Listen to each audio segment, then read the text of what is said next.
Welcome back to the Productized Podcast Season 19, where we ask one powerful question. How do we create change together? I'm your host, André Marquet, and in this season isn't just about products or processes or frameworks. It's about the people building better systems, better products, from startups to big companies to cities to government.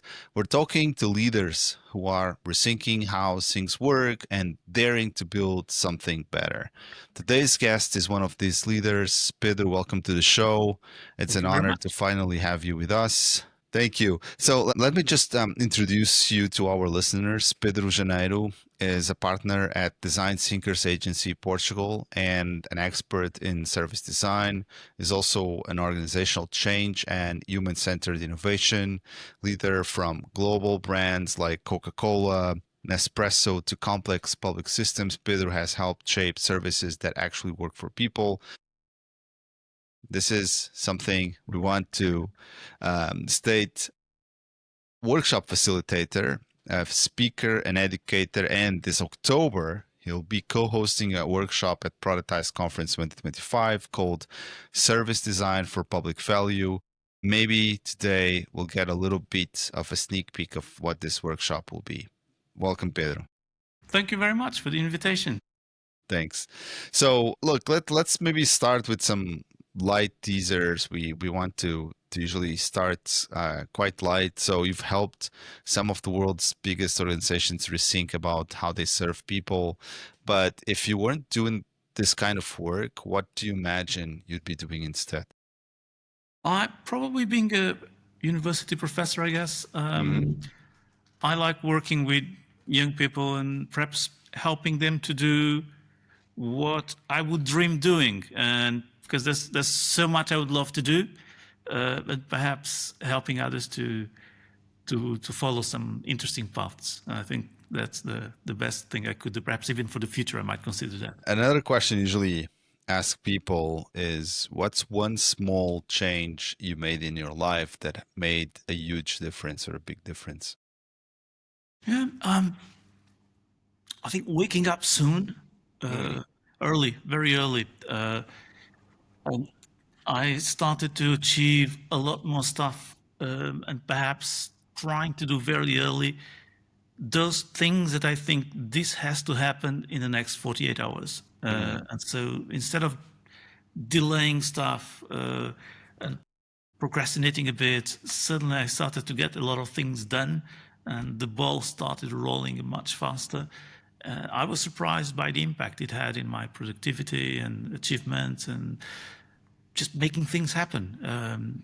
Having a bit of time on my own. And I think early moments of the day, brain is empty, fresh, ready for something, and it has been processing something during the evening. It's a wonderful time. All right, so let's get into it because like you said, we want to tackle the hard things. At Productize, we've been talking a lot about co-creating change. What does that look like in your work, especially in public services, large institutions? And can you give me a specific example, maybe, of something you've worked in the past? I think the most challenging part in the beginning to bring people together is to find a strong description of a problem that they all feel they're part of, so that they can feel like this is something I'm part of, and this is something I want to change, and it's painful for me in some specific way. So if everyone in the room has some interest invested in this problem, and you can make them believe that they will be part of the solution, I think that's a very important starting point to really describe the situation we want to solve in a way that everyone feels involved. Otherwise, there's people around that will feel like I'm just here wasting my time, and that will start to pervade to other people. The others will feel that, and so it just becomes a nasty meeting after a while. But if you make them all feel they're part of it, and that will get to their part of the problem sooner or later, that's crucial in the beginning of a co-creation effort. So we were talking just before the actual recording of the podcast that you started your uh, you started your career as a consultant, and you eventually moved to this company called Novabaz, and there that's where you actually fell in love with service design, or maybe back then design thinking. What happened? Yeah, back then the company I was working for, they defined a new corporate vision, and Hmm. it was the new vision was about making people's and businesses' lives simpler and happier. So simpler and happier were the two key words in the new vision, and it came after the perhaps this understanding that Apple brought when they launched the new iPhones, and they Hmm. all had this iPhone 4, and they were super happy about it and feeling like this is wonderful software. Why can't we make this wonderful I software? remember back then they even invited Kelly from IDEO to one of the one of Exactly. the internal events, right? Exactly. So we brought They them. did like a new logo. They had a new brand image. Everything was new. Exactly. So I was part of all that effort. So Hmm. it was all this rebranding of the company, the new vision, new values, and then actually trying to understand how do we achieve this vision? How do we actually make people's lives simpler and happier by doing software projects? And software projects are, especially for large corporations, there's something horrible. They'll bleed your resources. They'll take much longer than expected. Hmm. Results will probably be below expectations. Hmm. Their budget will skyrocket sooner or later. So Hmm. this is the usual feeling and results of most IT projects, actually. So Hmm. how can we do something much easier and simpler? How can we And actually do who, projects who that who make a had difference? this vision? So It it was all came, this was back the CEO, right? The CEO back then. exactly. It came from the CEO. So he wanted his company to actually do something much better, proper software, like he could see in his iPhone 4. So that was his expectation. But of course, when you look at large corporate projects, it's probably a different challenge, and it's a bit difficult. And so, how can you transform your own company to achieve that vision? And that became my job description. How could I help this company to transform in order to bring this vision to reality? And I think about probably 3 years later, we had already some great results. And we started using design thinking in the very beginning, 2010. I was sent to Stanford University to do their boot camp, and then the experts boot camp, which was the version 2.0. And that was perhaps So that was the design school, and the D school in Stanford. Stanford, which was led by whom back then? Um, so there's who was leading it, Perry Kleban, and perhaps not so well-known names, uh, but they did a good job. I mean, for me, it was enlightening. I How was that experience? So you went to the United States, to California, to Stanford to study design thinking at the school. Yeah, For how long? that was a short period. It's like 1 week, so So it was like a boot camp, it's really a as an boot camp. executive training, Okay. executive education. So it's something very short. But it was a eye-opening moment for you. Absolutely. Not just the content of it, which was very interesting, but the way they were teaching us, the whole experience was very well designed. It was a very theatrical process, the whole thing, and it was well thought, the whole thing through.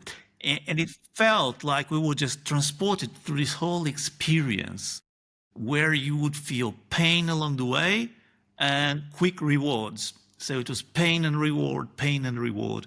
And you started to build this notion What of was the what you do. most painful part of it? Why I pain? think I at mean, some point we were um, perhaps quite lost in a way. Some of the moments in the whole training, like how do we properly define a problem, and we didn't understand what we were asking from us. mhm. We didn't understand how extremely relevant it is to properly define the problem you should be solving. And that was difficult. They kept pushing us and saying, no, you need to think this through. You're not really nailing it. And once we got it, it was a bit like, is this a relevant problem? We didn't know if it was relevant. It felt uncomfortable. Funny thing is that once we moved past that and we started to ideate and create something, the whole ideation process was surprisingly easy at some point, and then exciting after that. And I got it. That's when I really got it, was to pick on some very specific and difficult problem. And from a very narrow perspective, actually, you can explode from that and conceive a much wider solution that will have a strong impact. And that was a big revelation for me. That was a moment when I thought, it's not just about this tiny problem. It's about how you use this as an anchor, as a leverage to actually then just expand your thinking around the whole flow of events and come up with a new way to approach the problems you're trying to solve. And that was really transformational. It felt like this is how you come up with new ideas. This is how you really make a difference. That became exciting. I felt like I have a tool for this. I learned how to do it. And then coming back to Lisbon and trying to apply it was way more difficult because that was such a well choreographed training moment that it stuck in my memory in a very, very strong way. Even today, 15 years later, I still remember. When you came back to Lisbon. Lisbon, then we tried to reproduce the same training, not for 5 days, but perhaps we started doing it. So let's say, how can we condense it into just 4 days? So you could expose your colleagues to the same kind of training, and you could evangelize them into the preachings how can we evangelize because this was back in 2010, 2011, right? So design thinking was not something that people would take for granted. Like nowadays, people speak about design thinking. Everybody, kind of knows what it is, but back in those days, I'm pretty sure a lot of your colleagues, especially IT consultants, would look at you and think, what are you talking about, right? I was almost like the lunatic, the loony in the room. Like, what is this guy talking about? Like design and thinking. We're not designers. We are hardcore people. We are engineers. We're not designing anything. We are building products, building stuff, building solutions. And that was difficult in the beginning. So we then, that's when I learned there's two paths, two roads that you need to follow at the same time. One is the whole innovation road, and you need to take that one. The other one is change management. And these run parallel, and you need to go through both of them at the same time. And so we started by picking up on those people who were perhaps more receptive to the whole concept. And at the same time, because some of those were desperate. I understand you ended up giving training to over 1,000 people in design thinking. So that's major, right? That's it, like the entire company. I would say inspired, educational, overwhelming, very practical, challenging, thought-provoking, meaningful, enthusiastic, nice people, innovation, and fun. Product growth mindset. New connections. Join us at the coolest product management environment this October in Lisbon. So you started with the early adopters, the people that were... Early adopters were perhaps those who either were fascinated or curious about the concept, or they had nothing to lose and they were in a desperate situation. So we called those Los Desperados. Los Desperados. the ones that had nothing to lose and they were in such a bad situation that, well, even design thinking was acceptable to try to get out of their problems. And so those were perhaps the first projects or clients we tried to help. And so we had this A team to go into projects and try to... So you were part of that A team. Correct. So I was leading the A team best way I could, learning along the way on how to do it. And it was all very experimental. You were Hannibal, the leader. True. So who was Mr. T? There was a Mr. T. One of my colleagues, definitely. Yeah. Yeah, because that's the thing with teams, right? You need different people, different profiles. You need True. you So- need Mr. T. You need you know Something I the crazy tried to guy. really to bring very diverse profiles. So I had full responsibility on that. So my CEO told me, "You're picking your team. You're responsible for that. Do your best." So I tried to bring a team as diverse as possible, trying to work with Your CEO back then was Luis Salvat. Luis Salvat. Yeah, very Okay, so he brilliant was man. the I visionary. really- He was the guy behind Yeah. this vision.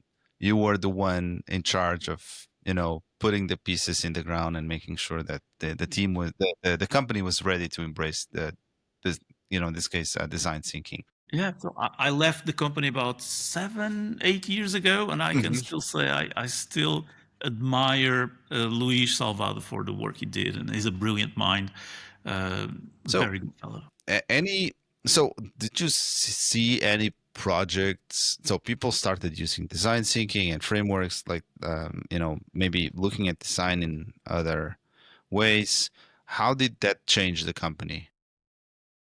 It was slow in the beginning, and it then just snowballed. Snowballed. So what was slow in the beginning was us trying to adapt generic design thinking into IT projects. And that doesn't mean we would be doing design thinking. We were using design thinking to rethink how you do an IT project. So we came up with a lot of new specific tools and methodologies for these projects to run. And we were testing these with real projects, which was in the beginning, we were working with those Los Desperados, the ones that had nothing to lose. And we kept refining those concepts, those ideas that we were testing. Some of them worked, some of them didn't. And the best ones became standard in the company. But to make them standard, that took a long time. So we created perhaps the first set of tools in the first year and a half. And then we started doing a few more projects, and we felt that we're not covering ground that fast enough to change the whole company. I mean, we're changing 4 or 5 projects in 6 months. We need to change 50, 70 projects. So how do we scale up? And that was our difficulty back then. And so I remember one day I decided, you know what, I'm going to force it. And sometimes you better just be a bit of a pirate. And I think you have to be a bit of a pirate to provoke some change once in a while. And so I made a phone call to my financial controller in the company, and I told her, give me a list of every single project that will start in the next month. Okay. With the respective project leaders, project managers. And so she was like, what are you trying to do? You know, don't worry about it. You will not like my answer. So she did trust you, which I find surprising. And so she sent me the list, and so all of these guys knew me by then because I was one of the top directors. And okay. I just emailed them like, hi, your project was chosen. So you use all the hacks, right? Your project, was chosen. Right. You're one of the lucky guys. We'll give some specific training to your team to run your next project about this and that. So we need to work with you guys a couple of days before the project starts, before the kickoff date.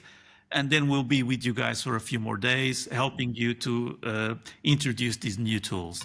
Talk to me for us to program the whole thing. And almost all of them said, yeah, let's go and let's do that. And they didn't know they could say no. You know, they just went along. And these made a big difference because suddenly we had a lot of projects to impact. Also had some of my So you used the famous opt-out strategy, right? You were selected, and of course you can opt out, but very few people actually chose to do that. And so some of my colleagues, directors, were annoyed with me, saying, "Well, you're going to my clients. You don't even talk to me about it. What are you doing?" I said, "Didn't I talk about? Oh my goodness, I've been so busy, mate. So sorry about that. But tell you what, client is loving it, and we can go there together if you want." And so suddenly it just became something that was happening.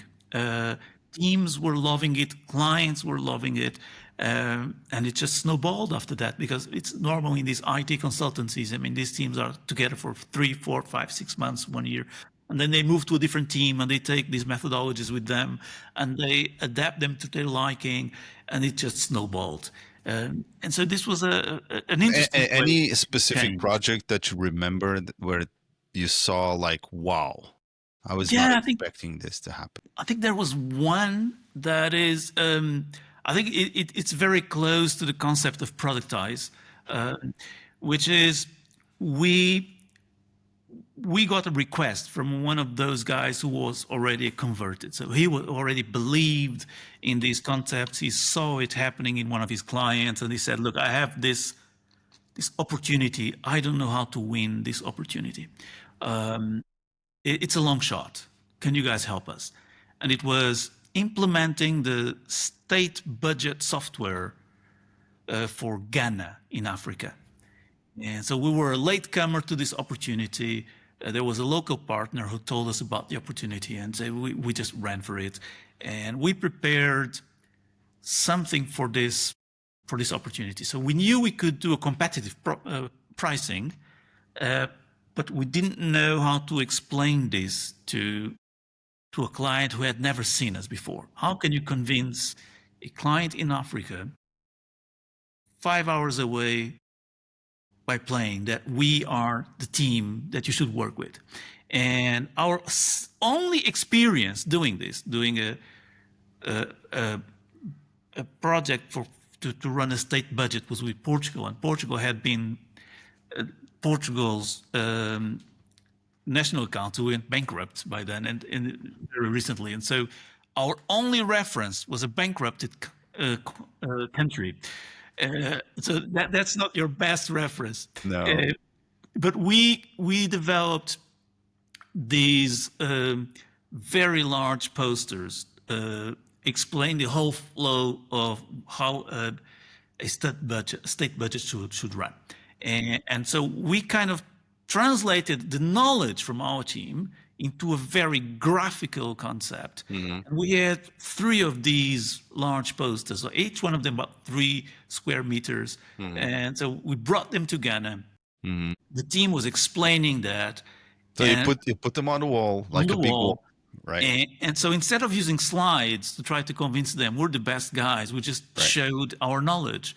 And we started actually almost doing the project instead of explaining how we could do the project. We just started the project. We said, let's see how you want to run your state budget.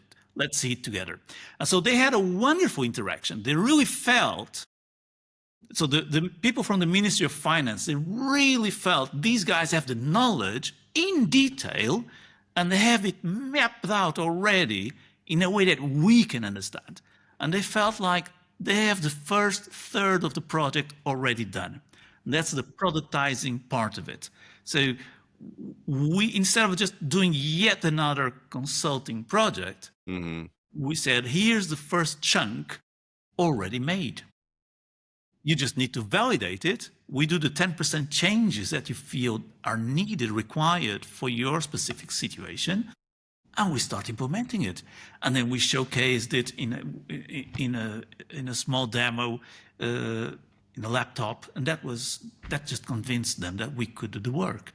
So at the end of it, their only question, when they realized that the price was quite kind, was if the people in that room would be the ones doing the project, because they felt like, we see that you guys have the knowledge, but will it be you guys specifically coming to do the project? And yeah, it was the very same people that would actually go into the project.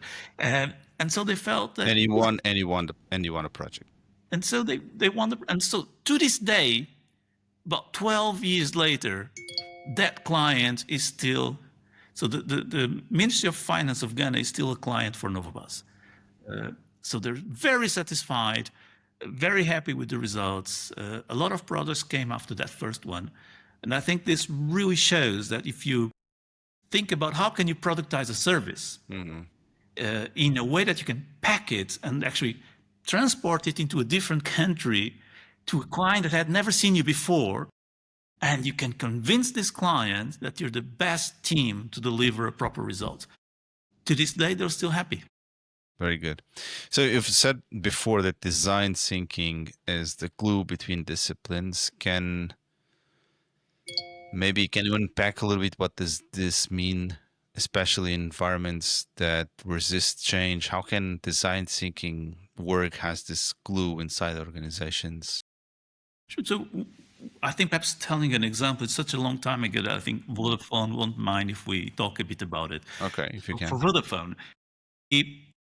and I remember this Vodafone, the telecom operator, yes. Telecom company. And so we used with them one of these specific canvases that we developed for IT projects. And so the canvas had several layers, and it started with, let's say, the top layer would be the client experience we want to create. And the second layer would be, how do we translate that into software interfaces that will show up in several moments along the customer journey? And then you have all the integration required to their IT, to their softwares. And then all the software development required. What are the key elements to develop in each stack of software that they had? And this was the way to bring marketing, sales, and IT together into one single map where they could all together understand what was the objective that was trying to be achieved in a high level, from this helicopter view, that you can actually understand what's happening here, why do they want it, and still very open to say, can we do it in a different way? So this is not a closed proposal on how things will happen. It's about how can we together redefine this to make it a better project, a better experience for clients, but also something that is feasible and viable. And so these kind of maps made them understand, like, marketing was sometimes asking for small details that for marketing were kind of obvious, but for IT, they were saying that's mind-blowing for us. It will cost a fortune to change our system. Can we do it in a different way? Is there some other moment we can do this? Is there some other idea we could have? So those were interesting moments when you can really see we're establishing this glue between all of them, because for the first time they had, let's say, a very easy and relevant, high-value conversation. Right. It communicates. It's like a common language everyone can relate to. And it was very visible because you had all this long map that you can really see, where are we in this discussion? Why are we trying to achieve all these results? Why are you guys asking for this? Instead of just saying, here's our requisites, go and implement it. And so this became a very interesting tool. All right. So let's maybe jump on designing for public value, which is something I know that you've also worked. And that's also the theme of your upcoming workshop at Productized, Service Design for Public Value. Can you share what does it mean in practice? What is designing for public value? Is it for government? Is it just, what is public value? I know it's a broad discussion as well. Yeah. So perhaps starting with something that is a very well-known concept, which is design principles, but it's not so obvious when you go and try to implement such a concept. But if you think about Apple and you think, like, if I close my eyes and imagine an Apple car, I can imagine it easily. So it's a very sleek car, white, very few buttons. Yeah, I think the white part is you can visualize. I can visualize it. Yeah, I can visualize it. Like it's a big white mouse with wheels. That's basically what comes to my mind. And so you can visualize it easily because their design principles have been very solid and very stable throughout the years. And so attached to the brand, to Apple brand, there's a set of design principles that embody their products. And so you you can almost guess how the Values, design values, design principles. principles. Okay, so those are the principles. And And so what's the if you connection? understand which principles you're following, Mm-hmm. if you really define them, Mm-hmm. then you can go and define any other service or product for a given company Right. that will feel that it's part of the family. It's within the same family. So it's almost like designing a constitution. Yes, for how you serve, in this case, citizens. And so that's something I've been working on for quite some time already, for about 8 years. Wow. And I bring a same set of design principles to every government project I do. And so we can then choose for a specific situation and say, out of these, which ones are the most relevant, the ones we have to worry more about in this concrete situation. So which problems are we solving that have to be kind of guided as a solution by these? But first you have to pick what are your principles. Indeed, because there's perhaps a few that are more relevant for several situations. There's always 4 or 5 that I would say these, you have to go along with them. There's no other way. If you want to create a public service that is coherent, that is solid, that you start to have coherent expectations also from the side of from citizens. Let's say a very, very simple case. You should try to solve any interaction with a citizen at the first time. So if the citizen comes to you, you will solve it for this citizen. It might have some delay. Perhaps you say, I need to do some homework and I'll come back to you. But you should not ask this citizen, come to us twice or 3 times or 4 times. And now you come to our department, and then you go to another department, and then you take my papers, we stamp them, and you take them to some other ministry to ask for something else. And you're just using citizen as a career to do all the workflow between state departments. And so if we say in the beginning, that will not happen. You have to solve your own workflows. You have to do all of that work. And you serve the client, in this case, citizen, immediately or perhaps with some delay. Mm-hmm. But if you use this principle, it's very hard to say, no, let's not do it. That sounds terrible. No one will disagree that this is a great idea. Who gets to pick and choose the principles? Because I guess this is also, you're also using design thinking principles to design, to co-create the principles that are going to serve the rest of the process. So who gets to choose the principles? So it's the key stakeholders in the project, and not necessarily the sponsor.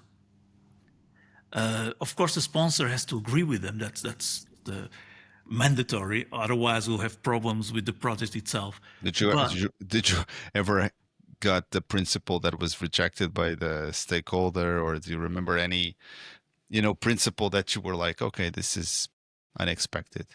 No, I think perhaps some of the principles, they will later, when we try to ideate, they will say, too hard. Let's find option B. Let's compromise. So less ambitious. Yeah. Let's compromise. Let's not be so ambitious. Yeah, that tends to happen a lot because the ideal solution might not be the one that you can implement for next year. And so at least you establish a vision and you say, this is what we need. This is what we want. And now perhaps we have to say, you know what? Let's just build the first step. And then a second step and a third step later until we achieve the vision. I think you can probably argue that in democracies, these principles, they will tend to be essentially the same, right? True. I mean, it's not like, oh, you should come and you should be served the first time you come to the, to the service. Yeah, I guess everyone can agree on that. You should be told truth, not fake facts, or this kind of stuff. Is this going to change that much among democracies, or democratic, service institutions? I would say they would be very much the same across all Europe, I would say. And Yeah, exactly. not sure in the US because I've never done it. Do in we the US. have like a European design principles? I had that conversation with the British Design Council if it would make sense to try to do something like that. Well, for them, the answer that is was quite clear. That was before the Brexit. Okay. No, I'm pretty sure. I mean, the UK, it's arguably one of the most advanced countries when it comes to design, some of these design principles and the way they work. Yeah. And they have done brilliant stuff. Yeah. Yeah, exactly. But my question was more about Europe and the European Commission, and whether they would have something like this. I'm pretty sure here in Portugal they would suffer a lot. Do you happen to work with Portuguese government as well in some of this regards? Almost every year I do some projects with the Portuguese government where I try to apply several of these principles. Mm-hmm. They're very demanding principles because the government is a really complex entity. I mean, there's like in Portugal, about 400 major institutes or agencies, government agencies. In terms of governance of who's doing what, it's a bit of a nightmare sometimes. So responsibilities are very split. Let's say if you want to open a surfing school, you have to deal with about 6 or 7 government entities. Yeah. The bloody surfing school. And so when you're trying to... Is that the fact, or it just... It is a fact. Yeah, that's something I actually looked at. Now kids, surfing school, think twice. The easiest way to open a surfing school is to not make it official, because it's such a pain to legalize the whole situation. Yeah, because the red tape is so complex that you just do it and then you pray for them to not.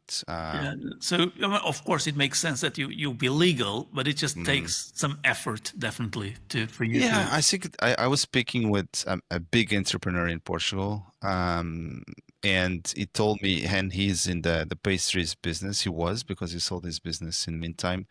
And I think he told me something like that. It's like they already have enough money that they can afford to pay the fines, penalties, fines, and the penalties. And some of these penalties, if you are a small business, they're quite heavy, like 10,000 euros, right? But if you are a chain, he told me, we just do it. And then if we get spotted, if we get fined, that's fine. We just pay the fine and that's it.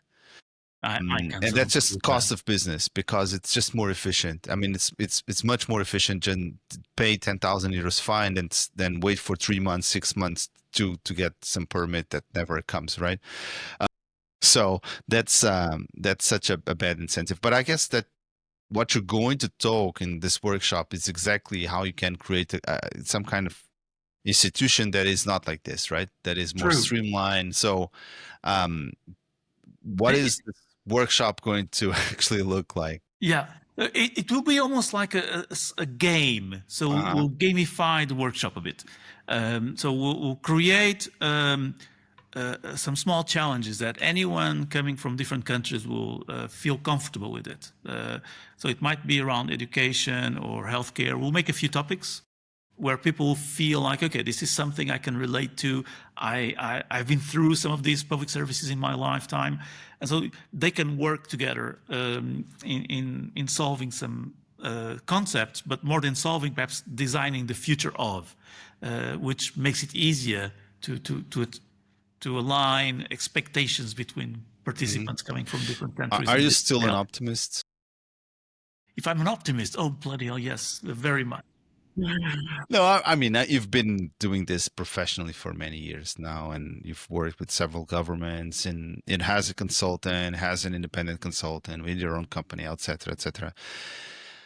Are you still an optimist? Because we were also talking about, just before the podcast, how especially if you talk about judiciary, it just takes so much time, effort, gray hairs, and it doesn't seem to get any better, right? Actually, it seems to be getting worse and worse. I mean, as societies rely more and more in justice and courts, they don't seem to, just to be up to speed to the rest of society. So you don't see AI there. You don't even see any kind of meaningful computer systems there, right? So it's still very much human centered in the worst possible sense of the way, not in the design thinking way, but in the way that it just relies on a human to process papers from one side to the other, right? Yeah.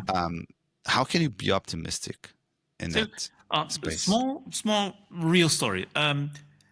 I was chatting with this person from the Portuguese judiciary system, on the Ministry of Justice, and there's two main types of courts in Portugal. There's what we'll call them the civil courts, and then the administrative and fiscal courts.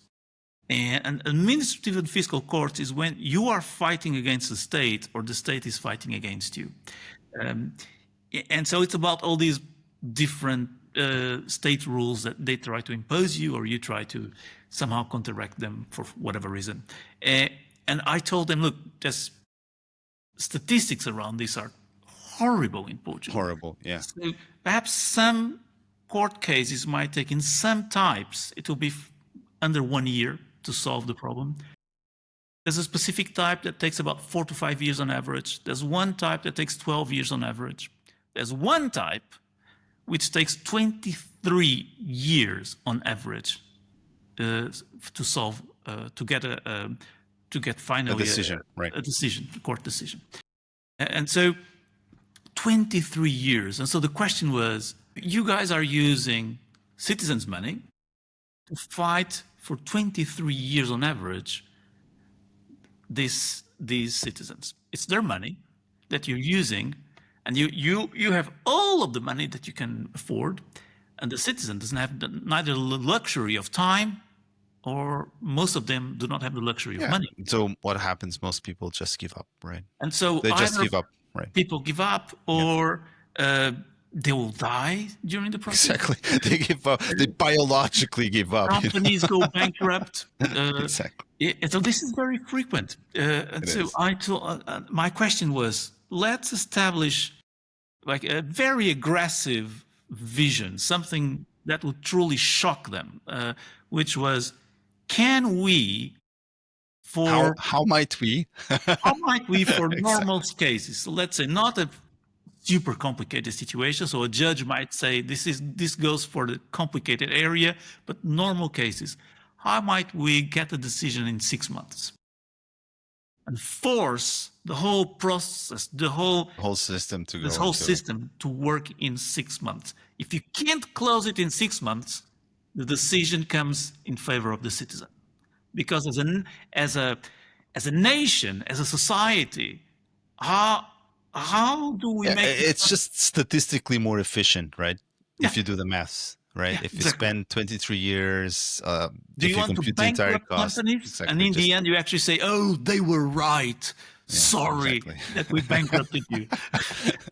Yeah, exactly. That's not fair. Yeah. That's just not fair. And so, how can we tell the government, "Look, you guys need to solve this in 6 months, or we'll rule against you"? And you use that to learn where is the state being wrong? How are your processes being wrong, so that you don't fall into these situations, so that you can fine-tune how the government works to avoid going to courts, so that you can actually. One funny thing is that in a courtroom. a lot of these things are best practices, right? It's not like we are alone in the universe and we're doing this for the first time, right? So you have lots of other countries. They also have legal issues. They also have courts and so on. And, different countries obviously some things will work better than others, but you can look at what is working. You can look at what is working. Poland, on average, their court decisions, court ruling comes out after 4.5 months. 4.5 months. I mean the Baltics are also quite advanced. You don't need to go to inside democracies, it works like that.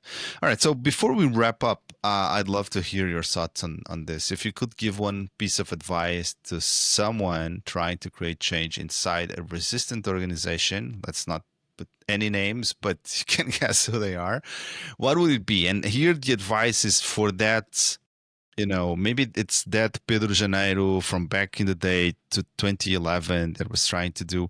What kind of advice in retrospective would you like to give yourself or anyone trying to do change inside these organizations? I would say for every situation you want to change, try to build something we call a stakeholder value map. So understand who are the key stakeholders in the ecosystem you want to change, and try to understand what value can you create for them, or if the change you're trying to make, how will it destroy value for them? How will it impact them negatively? And if you understand this, you're kind of doing some rifle counting. You realize those two departments will be against it. These guys will be in favor. Those two, they're neutral about it, but they can perhaps swing in some direction. And so how can you rethink your concept together with them so that everyone has something to gain, or at least the ones who suffer the most will understand the benefit for the whole organization, and that somehow the whole organization tries to compensate them in some way, so that everyone feels that this project is worthwhile doing. We need this change. And in this way, there's no one doing some counteraction and trying to kill the project behind our backs. Or this map in your head, or actually write it down, is fundamental to understand how can we bring people together and align them under a common vision to do some change. So a stakeholder value map, what value are you actually creating? What value are you destroying with this initiative? How are you impacting negatively some of these stakeholders? And if you have a very honest conversation with each one of them, then you get some very interesting concepts, ideas. Transparency will be key in this. So you really need to be very super insightful. Super insightful. I guess I've done this question a few times, and I think it's very easy to fall back to, it's you against the world kind of conversation, right? But super interesting, the perspective that you really need to turn the table around, right? So that the people that might be the stakeholders losing the most might also get something out of it. Pedro, this has been... kill the idea, actually. You might have to say... It might have to change it. That's and you might have to say, look, I'm here very transparently. If you have so many objections, we'll kill the idea. That's our almost compromise. So you have to be very honest doing it. And then you can actually do a lot of change. All right. This has been incredible. Thanks for your wisdom, the honesty, again, the energy. To everyone listening, if this conversation inspired you, make sure that you join us in October. Join me, join Pedro, join also our co-facilitator, Mariana. She's also co-facilitating the workshop with Pedro Janeiro, Mariana Pena Monteiro. And the Productized Conference is where Pedro and our whole lineup of 30 plus brilliant minds, some of the smartest people I know in product, will join us here in Lisbon to help us explore how to redesign the systems around us, the products together. Make sure you follow Pedro on LinkedIn. Anything you want to add on that? Can people just reach out to you over social media platforms? Absolutely. What's the best way to work with I you, think the Pedro? best You way are to- also still part of Maybe the on LinkedIn. DesignThinkers Group, right? But I think LinkedIn will be the easiest way. So I'll be on the Design Thinkers website, of course. But LinkedIn is straightforward. You can reach out to me very easily. Very well. All right. Don't miss the workshop. Remember, real change doesn't come from doing things alone. It comes from doing things together. Have a great one. Thank you very much. Bye-bye.